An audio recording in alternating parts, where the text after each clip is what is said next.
సాయంకాలం కరీముల్లా వచ్చి చూశాడు. నిద్రలో ఉన్న మనిషిని లేపటం ఎందుకని తన వంట ప్రయత్నం మొదలెట్టాడు. 1 గంటలో వంట చేశాడు. రాత్రి 9 అవుతుండగా పల్లెలో కోలాహలం రేగింది. కరీముల్లా ఆ రోజు వచ్చిన కాస్త డబ్బు రొంటి నుండి తీసి 4 రూపాయలు మర్నాటి భోజనానికి ఉంచుకుని మిగతా 25 రూపాయలు చేతబుచ్చుకున్నాడు.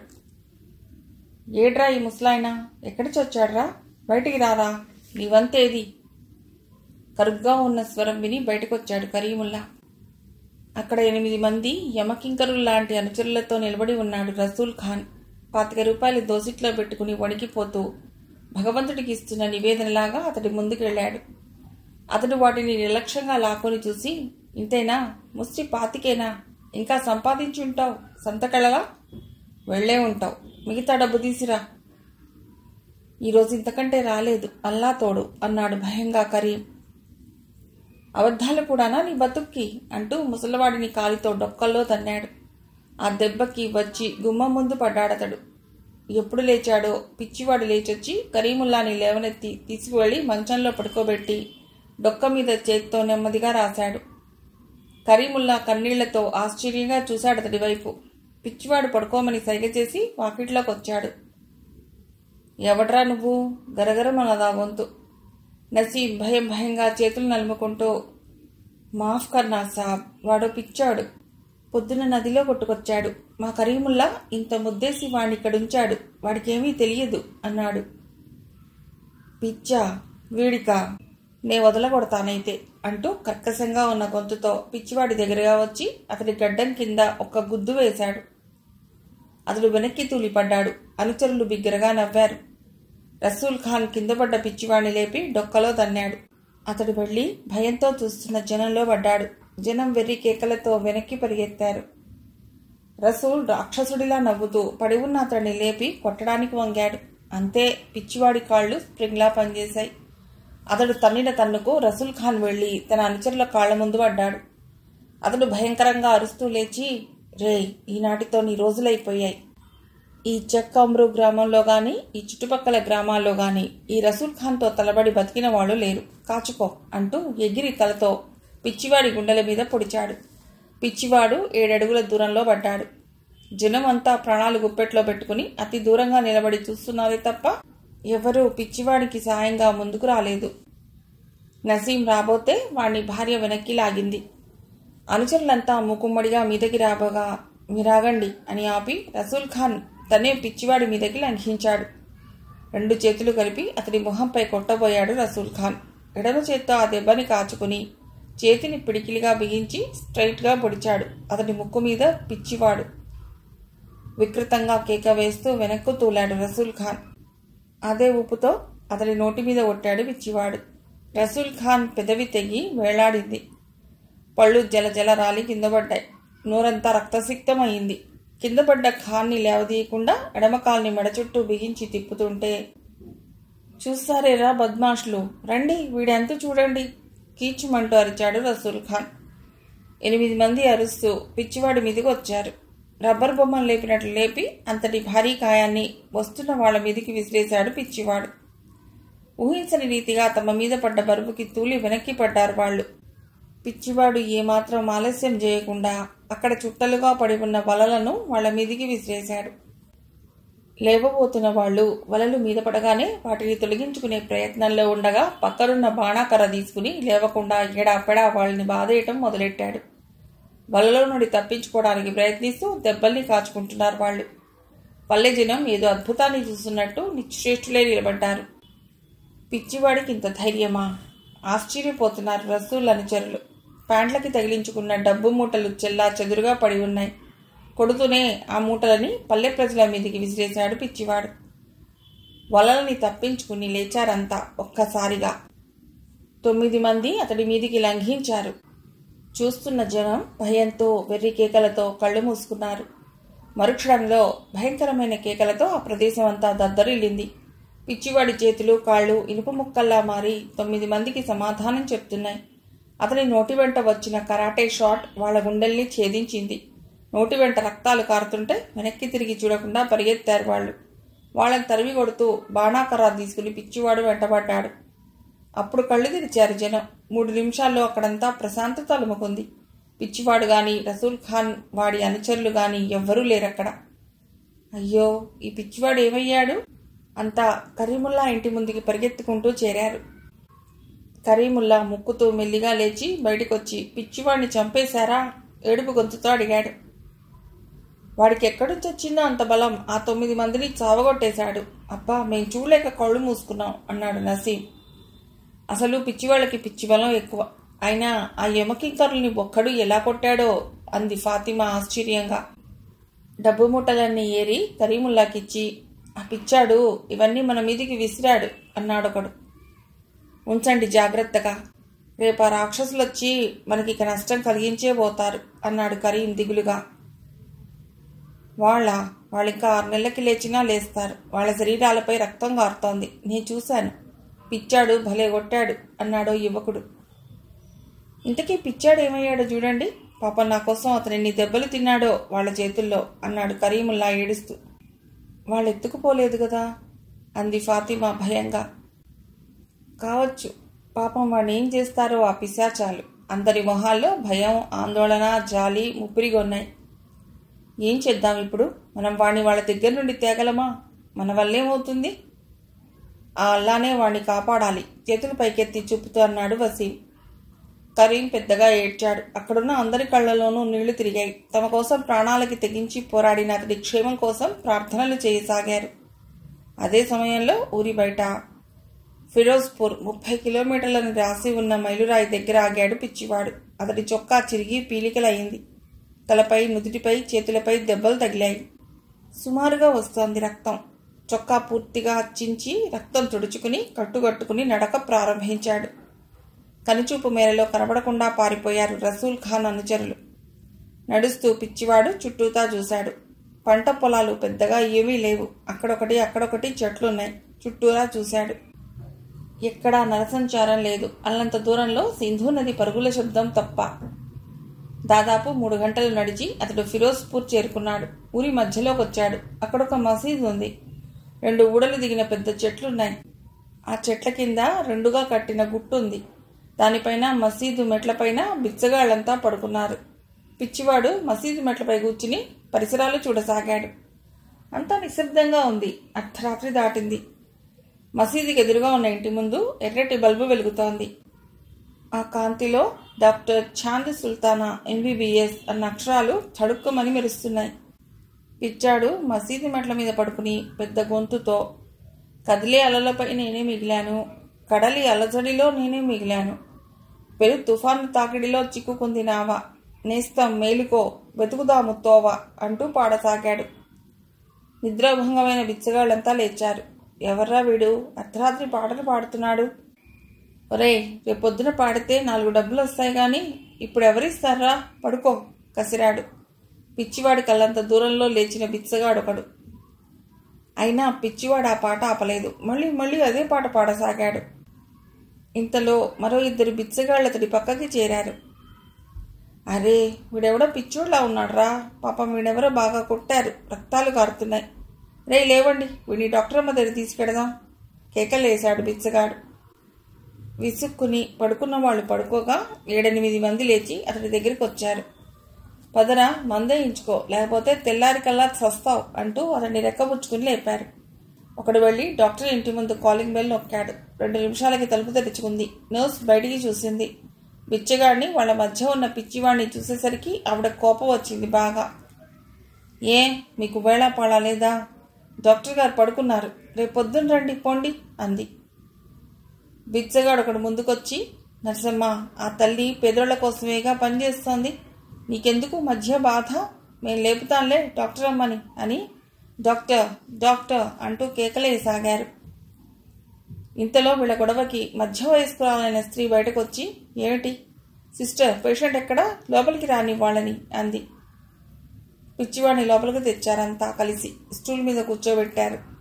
నర్స్ గాయాలను డెటాల్ వేసిన వాటర్తో తుడవసాగింది. మళ్ళీ అతడు అదే పాట అందుకున్నాడు. డాక్టర్ అమ్మ, బాగా దెబ్బలు తగిలినట్లున్నాయమ్మా అన్నాడొకడు.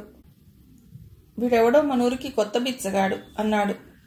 అతడి వైపోసారి పరీక్షగా చూస్తున్నామే పిచ్చివాడి పాట విని ఉలిక్కి పడింది. ఆశ్చర్యంగా, అనుమానంగా అతడి కళ్ళలోకి చూసింది. నర్స్ ఆయింట్మెంట్ పూసి ఇక తీసుకువెళ్ళండి అంది చిరాగ్గా. అలాగే తల్లి, దండాలమ్మ అన్నారు వాళ్ళు ఆమెకు దండం పెడుతూ. మీరంతా వెళ్ళండి, అతడిక్కడే ఉంటాడు అంది డాక్టర్. నర్స్ విసుగ్గా చూసింది. ఈ డాక్టర్ ఇంతే, పైసా ఆదాయం రాని కేసులనే తీసుకుంటుంది అనుకుంది. బిచ్చగాళ్ళు దండం పెడుతూనే బయటకొచ్చారు. సిస్టర్, పక్క రూంలో ఇతడికి బెడ్ ఏర్పాటు చేయి అంది డాక్టర్. డాక్టర్ ఆశ్చర్యంగా చూసింది నర్స్. ఎస్, ఇతడు మెంటల్ పేషెంట్. ఇలా వదిలేస్తే ఇతరులకు ప్రమాదాన్ని కలిగిస్తాడు. కనిపించడం లేదు, ఎవరి జోలికో పోయి ఇలా దెబ్బలు తిన్నాడో వాళ్ళని ఇంతకంటే ఎక్కువే గాయపరిచి ఉంటాడు, అవునా అంది చిన్నగా నవ్వుతూ. పిచ్చివాడు ఆమె వైపు చూసి చిరునవ్వు నవ్వాడు. నర్స్ ఒకసారి పిచ్చివాడి వైపు చూసి బెడ్ ఏర్పాటు చేయడానికి వచ్చింది. డాక్టర్ సుల్తానా అతడి వైపు తీక్షణంగా చూసింది. అతడు లేచి నిలబడ్డాడు. నువ్వు? ఆమె కళ్ళలో తీక్షణత క్రమేపీ తరిగిపోయింది. ఎస్, నేనే అంటూ చేయి చాపాడతడు. అతడి చేతిలో చెయ్యేసి, ఇంత హఠాత్తుగా రావాల్సిన పని తగిలిందా అంది. అవును. హౌ ఈజ్ యువర్ చాణక్య అంది చిరునవ్వుతో. డాక్టర్ వెళ్ళి తన కుర్చీలో కూర్చుంది. ఫైన్ అన్నాడు పిచ్చివాళ్లా నటిస్తున్న Rahul. But he is worried. About what? ఈ మధ్య జరిగిన 2 సంఘటనల గురించి. ఈ ఎల్లో రెయిన్, కాన్ఫరెన్స్ భవనం కూల్చివేత గురించేనా అంది డాక్టర్ చాంద్ సుల్తానా. అవును, వాళ్ళింకా ఎటువంటి దుర్మార్గాలకు ఉడిగడతారోనని ఆయన వర్రీ. ఇంతవరకు సరైన ఆధారాలు దొరకలేదు. దొరికిన ఆధారాల వెనుక చాలా పెద్ద అధికారులు కనిపిస్తున్నారు. వాళ్ళని బట్టి చూస్తే మనకు దొరికిన ఆధారాలు సరియైనవి కాదనిపిస్తోంది అన్నాడు రాహుల్. మనం చూడవలసిన ఆధారాలు బలమైనవా కాదా అని గాని, దాని వెనుక ఉన్నవారు బలవంతులా కాదా అని కాదు. ముఖ్యంగా మన దేశంలో జరుగుతున్న తంతే ఇది. శత్రువులు గొప్ప అధికారంలో ఉన్నవాళ్ళని, కీలక స్థానాల్లో ఉన్నవాళ్ళని, ప్రజలను ఆకట్టుకున్న మనుష్యులని గుప్పెట్లో ఉంచుకుని డైరెక్ట్గానో ఇండైరెక్ట్గానో వాళ్ళని వాడుకుంటూ వాళ్ళు చేయదలుచుకున్న పనులను సాధిస్తున్నారు. ఒకప్పుడు ఇలా కాకుండా ఒకటి డబ్బాస చూపి ఫలానా చోట బాంబు పెట్టి రమ్మనో, ఫలానా మనిషిని హత్య చేసి రమ్మనో చెప్పి ఆ పనులు చేయించుకునేవారు. అప్పుడు శత్రువు ఉద్దేశం కేవలం నష్టం కలిగించడం మాత్రమే. కానీ ఇప్పటి శత్రువుల దృష్టి వేరు. దేశం మొత్తాన్ని తనకు బానిసగా చేసుకోవాలని, తను చెప్పినట్లు నడుచుకునేలా చేయాలని ఉంది. అందుకని శత్రువు మంచి హోదాలోనూ పదవిలోనూ ఉన్న వారిని మాత్రమే ఎన్నుకుని కోల్డ్ వార్ సృష్టించడానికి ప్రయత్నిస్తున్నారు. ఎదురుగా ఉన్న శత్రువును గుర్తించడం తేలిక, కానీ మనలో ఒకరుగా చేరి సమస్యల్ని సృష్టిస్తున్న అంతఃశత్రువుని గుర్తించడం చాలా కష్టం. ఉదాహరణకు, నీకు ముందు ఏజెంట్స్గా పనిచేసిన వాళ్ళందరినీ అతి కొద్ది రోజుల్లో గుట్టుసప్పుడు కాకుండా చంపేశారు. నిజానికి ఇప్పుడు నేను గుర్తుపట్టింది కేవలం నువ్వు పాడిన పాటే కోడ్గా భట్టాచార్య పంపిన మనిషిగా గుర్తించాను. నీ విషయంలో భట్టాచార్య ఎంతో శ్రద్ధ తీసుకుని ఉండవచ్చు. దానికి నిదర్శనమే నువ్వు ఇంకా బతికి ఉండటం అంది నవ్వుతూ డాక్టర్ సుల్తానా. శ్రద్ధగా ఉంటున్న రాహుల్కి అడుగుల సవ్వడి వినిపించింది. వెంటనే రాహుల్ కాళ్ళెత్తి కుర్చీలో పెట్టుకుని తగిలిన గాయాల్ని చూసుకుంటున్నాడు.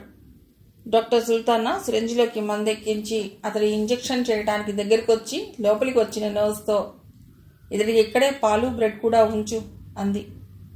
నర్స్ మరలా లోపలికి వెళ్ళింది. ఇన్ పేషెంట్స్ కోసం ఓపెన్ చేసిన రిజిస్టర్లో రోగి తాలూకా డీటెయిల్స్ రాసుకుని తలకు బలమైన దెబ్బ తగలటం వలన జ్ఞాపక శక్తి పోయి ఉండవచ్చని, అంచేతనే పేరు చెప్పలేకపోతున్నాడని, అసందర్భంగా మాట్లాడటం తప్ప విపరీతమైన చేష్టలేమీ లేవని రికార్డులో రాసింది డాక్టర్. ఆవిడ వ్రాసింది చూశాక డాక్టర్ సుల్తానా ఎంత జాగ్రత్తలు తీసుకుంటుందో అర్థమైంది రాహుల్కి. నర్స్ వచ్చి, అంతా రెడీ మేడం అంది. సరే, ఇతడిని తీసుకెళ్లి పడుకోబెట్టు అంది సుల్తానా.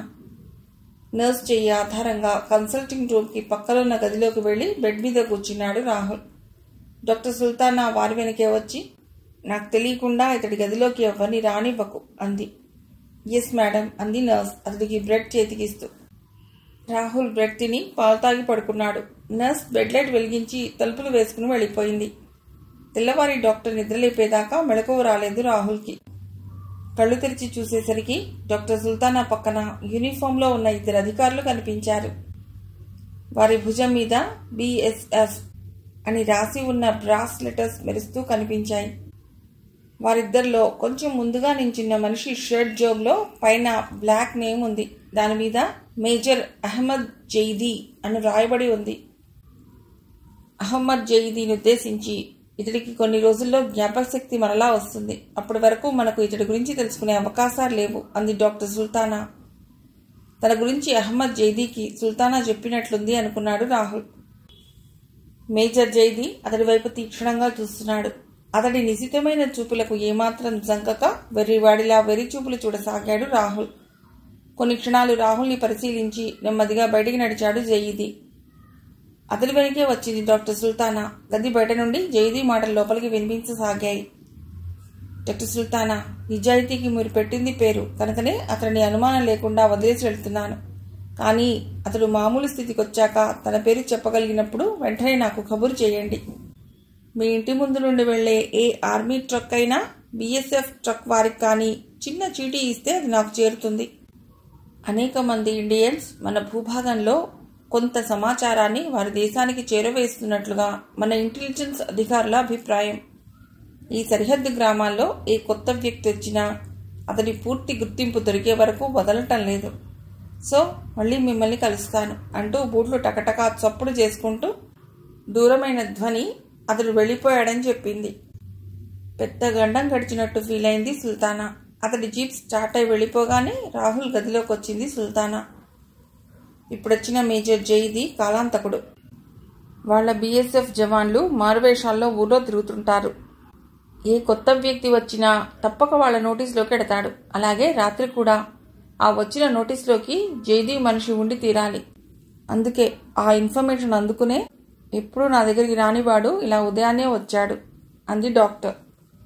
ఆలోచనలు మేఘాల్లా కమ్ముకున్నాయి రాహుల్కి. సరిహద్దుల్లో పాకిస్తాన్ ఎంత అప్రమత్తంగా ఉందో, ఎంత జాగ్రత్తగా కావలి కాస్తోందో అర్థమైంది అతడికి. రోజు డాక్టర్తో ఒక్క అరగంట మాత్రమే మాట్లాడేందుకు అవకాశం దొరికింది రాహుల్కి. ఇల్లు హాస్పిటల్ అదే కావటంతో పేషెంట్స్ ఎప్పుడూ ఆవిడని డిస్టర్బ్ చేస్తూ ఉండేవారు. ఆడవాళ్లు ఏ పనికైనా సమర్థులే అన్న విషయాన్ని డాక్టర్ సుల్తానా రుజువు చేస్తోంది.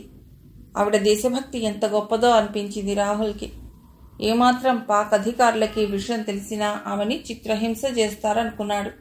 మరుక్షణంలో అనిపించింది అతడికి, తనిక్కడ ఎక్కువ కాలం ఉంటే ఇవి మీద బీఎస్ఎఫ్ అధికారుల నిఘా ఎక్కువగా ఉంటుంది కనుక అతి త్వరలో మకాం ఎత్తివేయాలని అనుకున్నాడు రాహుల్. అతడు పిచ్చివాడిలా 4 రోజులు గడిపాడక్కడ. 5వ రోజు సాయంకాలం 7 గంటలు దాటుతోంది. డాక్టర్ సుల్తానా లెటర్ రాసి ఒక బీఎస్ఎఫ్ జవాన్ని పిలిచి మేజర్ జైదీకి ఇమ్మని ఆ లెటర్ ఇచ్చింది. తన ఆఫీసులో సీరియస్గా ఒక మెసేజీ కదుపుతున్న మేజర్ జైదీకి బీఎస్ఎఫ్ జవాన్ రాక చిరాకు కలిగించింది. తలెత్తిన జైదీకి బీఎస్ఎఫ్ జవాన్ శాల్యూట్ చేసి, డాక్టర్ సుల్తానా మీకు ఇమ్మన్నారు అంటూ చీటీ ఇచ్చి వెళ్ళిపోయాడు. చీటీలోని మెసేజ్ చూడగానే సంతోషంతో మనస్సు గంతులేసింది మేజర్కి. అతడి సీరియస్నెస్కి కారణం బీఎస్ఎఫ్ హెడ్ క్వార్టర్స్ నుంచి అప్పుడే వచ్చిన టెలెక్స్ మెసేజీ. అయితే అతడి ఆనందానికి కారణం డాక్టర్ సుల్తానా పంపిన చీటీలోని వార్త. టెలెక్స్ మెసేజీ మళ్లీ చదువుకున్నాడు. ఫెరోజ్ ఖాన్ అనే వ్యక్తి 5 రోజుల క్రితం 7 పాక్ ఏజెంట్స్తో భారతదేశాన్ని నుండి తిరిగి వస్తూ రైల్లోంచి సింధు నది పాయ వద్ద దూకేశాడు. అతడిని గాని అతడి శవాన్ని గాని వెంటనే వెతికి ఇస్లామాబాద్లో మిలిటరీ హెడ్ క్వార్టర్స్లోని ఇంటెలిజెన్స్ బ్రాంచీకి అప్పచెప్పాలి. అయితే ఆశ్చర్యం ఏమంటే డాక్టర్ సుల్తానా, 5 రోజుల క్రితం రాత్రిపూట పిచ్చివాళ్ల ప్రవర్తించిన వ్యక్తికి జ్ఞాపకం వచ్చింది. అతడి పేరు ఫెరోజ్ ఖాన్. అతడు పాక్ మిలిటరీకి సంబంధించిన వ్యక్తి అని అంటున్నాడు.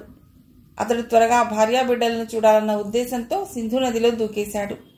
ఒకవేళ డిపార్ట్మెంట్కు హ్యాండ్ ఓవర్ చేస్తే తనను చిత్రహింస చేస్తానని భయపడుతున్నాడు. తన ఐడెంటిటీ ఎవరికీ చెప్పొద్దు అంటున్నాడు. అతడికి మత్తు ఇంజెక్షన్ ఇచ్చి ఉంచుతాను, మీరు వెంటనే వచ్చి తీసుకువెళ్లవలసింది అని చీటీలో రాసింది. వెంటనే 2 జీపుల్లో బీఎస్ఎఫ్ జవాన్లని తీసుకుని మేజర్ జైదీ డాక్టర్ సుల్తానా హాస్పిటల్కి వచ్చాడు. హాస్పిటల్ దగ్గర గుమిగూడిన జనాన్ని చూసి జీపు దూరంగానే ఆపుకుని పరిగెత్తుకొచ్చాడు మేజర్ జైదీ బీఎస్ఎఫ్ జవాన్లతో సహా. డాక్టర్ సుల్తానాకి తల మీద బలమైన దెబ్బలు తగిలాయి. కన్సల్టింగ్ రూమ్ అంతా చిందరవందరగా ఉంది. ఆయాలకి నర్సులకి దెబ్బలు తగిలాయి బాగా. ఇదంతా చూసి కంగారుగా వాట్ హ్యాపెన్ డాక్టర్ అన్నాడు మేజర్. మెసేజ్ అందిందా నిబ్బరంగా అడిగింది సుల్తానా. ఇప్పుడే అన్నాడు మేజర్. ఇంజెక్షన్ ఇవ్వటానికి గదిలోకి వెళ్ళాను. ఒక్క ఉదుటిన నన్ను ఈడ్చి పారేసి అడ్డం వచ్చిన వాళ్ళందరినీ కొట్టి పారిపోయాడు. బహుశా వాడి భార్య బిడ్డల దగ్గరికే పోయింటాడు అంది తల మీద పడిన దెబ్బను తడుముకుంటూ సుల్తానా.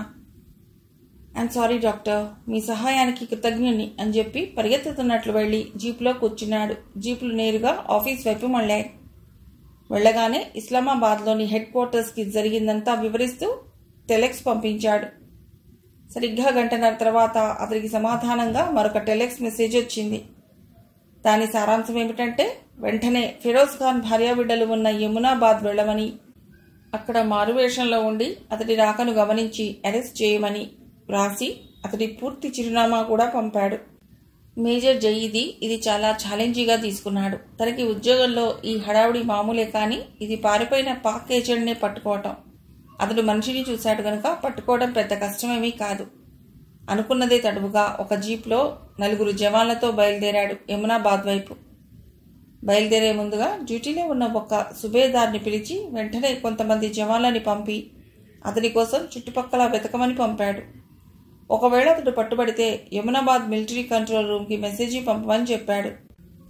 అప్పుడు సుమారుగా అర్ధరాత్రి కావస్తోంది. తలవంచుకుని వడివడిగా అడుగులు వేస్తూ అడ్డదారిన జఫర్ వాల్ వైపు ప్రయాణం చేస్తున్న రాహుల్కి బీఎస్ఎఫ్ జీపు మట్టి రోడ్డు మీద రయ్యిన వెళ్ళిపోవటం, దాంట్లో మేజర్ ఖైదీని చూడటం కూడా జరిగింది. ఒక విధంగా తృప్తిగా గాలి పీల్చుకున్నాడు రాహుల్. ఎందుకంటే శత్రువు వైపు నుండి తనను సరిగ్గా గుర్తుపట్టగల వ్యక్తి జయీదీ ఒక్కడే. తన పనులు పూర్తయ్యేదాకా జయీదీని ఇక్కడి నుండి దూరంగా ఉంచాలని తను వేసిన ప్లాన్ సక్సెస్ కావటం అతడికి అమితమైన సంతోషం కలిగించింది. తెల్లవారేసరికి జఫర్ వాల్ చేరుకున్నాడు రాహుల్. శత్రువుకి హాని కలిగించడం తప్పనిసరి, కానీ మిత్రులకి, తనకి సహాయం చేసిన వ్యక్తులకి, అందున డాక్టర్ సుల్తానా వంటి వ్యక్తిని విధి నిర్వహణలోనైనా సరే గాయపరచడం అతడికి బాధ అనిపించింది. జేబులోని అడ్రస్ ప్రకారం ఒక ఇంటి ముందు నిలబడి తలుపు మీద గొళ్ళెం చప్పుడు చేశాడు. కొద్దిసేపటికి 40 సంవత్సరాల వ్యక్తి బయటకు వచ్చి ఎవరు కావాలి అన్నాడు. అతడి చేతికి చీటీ ఇచ్చాడు రాహుల్. అది చూడగానే అతడు రాహుల్ని లోపలికి తీసుకువెళ్ళి కూర్చోబెట్టాడు. ఎదురుగా కూర్చుంటూ మీ పేరు రెహమాన్ కదూ అన్నాడు, మళ్ళీ చీటీలో పేరు చూస్తూ. ఏమీ సమాధానం చెప్పకుండా అతడి వైపు చూస్తుండిపోయాడు. రెహమాన్లా నటిస్తూ ఇమ్రాన్ చేత్తో అతడిని తట్టి నీ పేరు రెహమాన్ కదూ అన్నాడు మళ్ళీ గట్టిగా.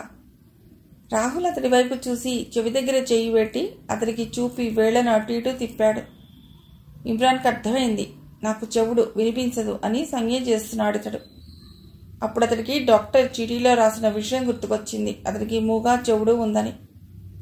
ఇమ్రాన్ రాహుల్ వైపు చూసి నువ్వు ఇక్కడే ఉండు, ఈరోజు నేను మాట్లాడి రేపు నిన్ను తీసి పెడతాను అని అర్థం వచ్చేలా సంజ్ఞలు చేస్తూ గట్టిగా చెప్పాడా విషయం. అర్థమైనట్లు తలూపాడు రాహుల్. ఇమ్రాన్ ఇంటిలోకి వెళ్ళి రాహుల్కి టీ పట్టుకొచ్చి ఇచ్చాడు. రాహుల్ ఆ టీ తాగి అక్కడే ఉన్న బల్ల మీద పడుకొని నిద్రకు ఉపక్రమించాడు. ఇమ్రాన్ ఒకసారి అతడి వైపు జాలిగా చూసి భార్యతో ఇతడు లేవగానే భోజనం పెట్టు, ఏదైనా చెప్పదలిస్తే బిగ్గరగా చెప్పు, పాప ఇతడికి చెవుడు మూగతనం రెండూ ఉన్నాయి, డాక్టర్మ పంపింది ఏదైనా ఉద్యోగం ఇప్పించమని. వీడికేం ఉద్యోగం ఇస్తారో ఏమో, వచ్చేదాకా అనుమానమే, అయినా వెళ్ళి అడుగుతాను అని చెప్పి సైకిల్ ఎక్కి 8 గంటలకల్లా డ్యూటీకి వెళ్ళిపోయాడు ఇమ్రాన్. మధ్యాహ్నం 1 గంటకి ఇమ్రాన్ భార్య రాహుల్కి భోజనం పెట్టింది. రాహుల్ భోజనం చేసి రోడ్డు దాకా వెళ్ళొస్తానని సంజ్ఞ చేశాడు. ఆమె సరే అన్నట్లు తలూపింది.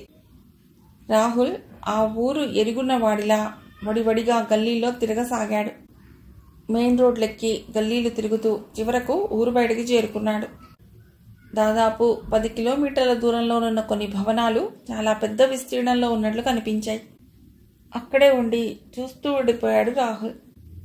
ఒకవేళ ఇమ్రాన్ ఆ ల్యాబ్లో తనకు జాబ్ చూపించలేకపోతే ఎలా అందులోకి ప్రవేశించగలగాలి? ఎలాగైనా అందులోకి వెళ్ళి దాని సంగతి ఏమిటో తెలుసుకోవాల్సిందే అని గట్టిగా మనసులో అనుకుని ఇంటిదారి పట్టాడు. ఇంటికొచ్చి వరండాలోని బల్లపై పడుకున్నాడు. సాయంకాలం ఇమ్రాన్ వచ్చి తట్టి లేపేదాకా లేవలేదు. నీకు ఉద్యోగం ఇచ్చేందుకు ఒప్పుకున్నారు అన్నాడు సంతోషంగా బిగ్గరగా అరుస్తూ ఇమ్రాన్. రాహుల్ అర్థమైనట్లుగా చెప్పి అతి సంతోషంతో ఇమ్రాన్ని కౌగిలించుకున్నాడు. మర్నాడు పొద్దున్నే 8 గంటలకు ఇమ్రాన్ సైకిల్ మీద వెదర్ ల్యాబొరేటరీకి చేరుకున్నాడు రాహుల్. చీఫ్ సెక్రటరీ ఆఫీసర్ అన్న బోర్డున్న చోటికి తీసుకెళ్లాడు ఇమ్రాన్. ఏదో ఫైల్ మీద సంతకం పెడుతున్న చీఫ్ సెక్యూరిటీ ఆఫీసర్ ఇమ్రాన్ రాకతో తలెత్తి చూశాడు. ఇమ్రాన్ సాల్యూట్ చేసి, సార్, మనం నిన్న మాట్లాడుకున్న మనిషి ఇతడే అన్నాడు. ఆఫీసర్ రాహుల్ వైపు ఒకసారి తీక్షణంగా చూశాడు. ఇమ్రాన్ వైపు చూస్తూ, కేవలం నీ మీద నమ్మకంతో తీసుకుంటున్నాం ఇతన్ని. ఏదైనా పొరపాటు జరిగితే శిక్ష ఎలా ఉంటుందో అతడికి చెప్పావా? చెప్పాను సార్ అన్నాడు ఇమ్రాన్. డైలీ వేజెస్ రిజిస్టర్లో ఇమ్రాన్ రెహమాన్ పేరు రాసి ఆఫీసర్ ముందుంచాడు సంతకానికి. రాహుల్ అతడి ఆఫీస్ రూమ్ అంతా పరీక్షిస్తున్నాడు. డజన్స్ 10 గన్స్, 50-60 దాకా machine guns, long range rifles అల్మరా నిండా నీటుగా అమర్చబడి ఉన్నాయి. ఆఫీసర్ వెనకనున్న కొన్ని అట్టపెట్టెలు అల్మరాలో సీలువేయబడి ఉన్నాయి. వాతావరణ పరిశోధనకు ఇవన్నీ దేనికి అనుకున్నాడు మనస్సులో రాహుల్. అకౌంట్ సెక్షన్లో రిజిస్టర్ ఇచ్చేయి అన్నాడు ఆఫీసర్ ఇమ్రాన్తో. పద పోదాం అన్నట్లు ఇమ్రాన్ రాహుల్కి సంజ్ఞ చేశాడు. రిజిస్టర్ తీసుకుని ఇద్దరూ ఆఫీసర్కి మరోసారి సాల్యూట్ చేసి బయటకొచ్చారు.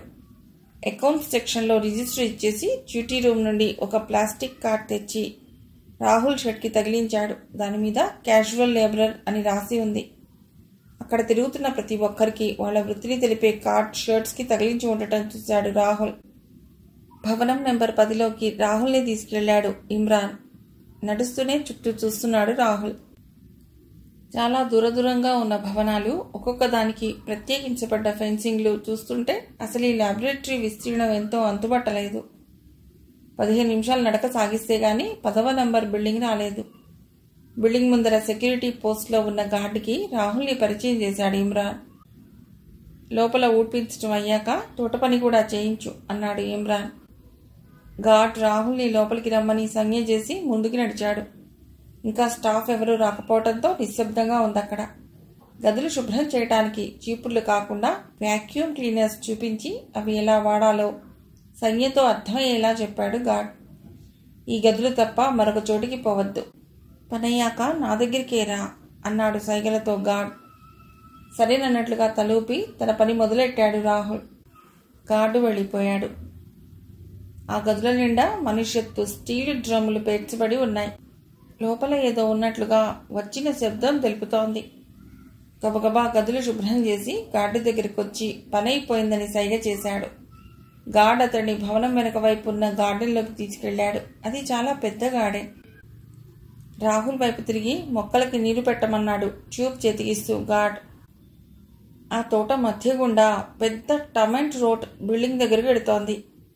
గార్డు వెళ్ళిపోయాక పరిసరాలు గమనిస్తూనే చెట్లకు నీళ్లు పెట్టసాగాడు రాహుల్. అరగంట గడిచాక ల్యాబొరేటరీ బిల్డింగ్లకి పైన హెలికాప్టర్లు రెండు రౌండ్లు కొట్టి బిల్డింగ్కి కొంచెం దూరంలో ఉన్న హెలీప్యాడ్ మీద ఆగాయి. రాహుల్ పనిచేస్తూనే ఒక కన్ను హెలికాప్టర్లపై ఉంచాడు. అప్పటికే వైట్ కలర్ వ్యాన్ ఒకటి అక్కడికి చేరుకుంది.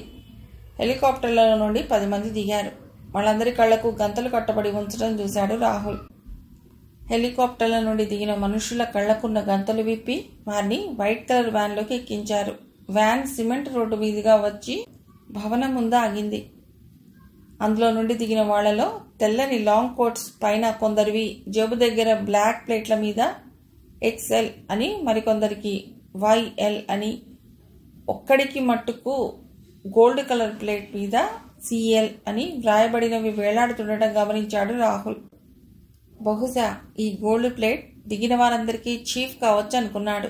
వీరుగాక వైట్ కోట్, నెత్తిన వైట్ క్యాప్ పెట్టుకున్న మనుషులు 4 ఉన్నారు. వీరంతా వరుసగా లోపలికి వెళ్ళిపోయారు. వీళ్ళంతా లోపల ఏం చేస్తారో? వీళ్ళ కళ్ళకి గంతలు కట్టడం దేనికి? అంటే వీళ్ళంతా ఎక్కడి నుండో ఇక్కడికి తీసుకురాబడుతున్నారు. ప్లేస్ రికగ్నైజ్ చేయకుండా ఉండేది కావచ్చు. అయితే XL అంటే ఏమిటి? L ల్యాబొరేటరీ కావచ్చు. X అంటే బహుశా కోడ్ అయి ఉండొచ్చు, లేదా X పేరు గల మరో ల్యాబొరేటరీ అయినా కావచ్చు అనుకుంటూ చెట్లకు నీళ్లు పోయేసాగాడు రాహుల్. ఇంతలో కోటు మీద గోల్డ్ ప్లేట్ ఉన్న మనిషితో మరో 2 భవనంలో నుండి సిమెంట్ రోడ్డు గుండా నడుచుకుంటూ గార్డెన్ చివరి వైపు పోతున్నారు. వెళ్లే వాళ్ల చేతుల్లో గన్ లాంటి పరికరం ఒకటి ఉంది. ఒక ట్రే, కొన్ని పరికరాలు, కొన్ని ఫైల్స్ ఉన్నాయి. గార్డెన్ చివరకు వెళ్లి చాలాసేపు ఏం చేశారో రాహుల్కి కనిపించలేదు. దాదాపు గంట అయ్యాక వారు తిరిగి వస్తున్నారు. ముందు చీఫ్ నడుస్తున్నాడు. అతడి వెనక ఉన్న అతడి చేతిలో ట్రేలో ఎర్రని పదార్థం ఏదో ఉంది. ఫైల్స్, పరికరాలు ఇంకొకటి పట్టుకొస్తున్నాడు. వాళ్ళు రాహుల్ని దాటుకుని గబగబా నడుచుకుంటూ బిల్డింగ్ లోపలికి వెళ్లారు. రాహుల్ పైప్ పట్టుకుని నీళ్లు పోస్తూ గార్డెన్ చివరకు వచ్చాడు. పక్కకు తిరిగి ఒకసారి బిల్డింగ్ వైపు తలెత్తి చూశాడు. డోర్స్ అన్నీ క్లోజ్ చేసి ఉన్నాయి. చుట్టూ చూశాడు. ఎవరూ లేరు. గబగబా ముందుకు నడిచాడు. కాలువ లాంటిదేదో ఉంది. సుమారు 1/2 కిలోమీటర్ పొడవున్నట్లుంది. కాలువ నడుం లోతుంది.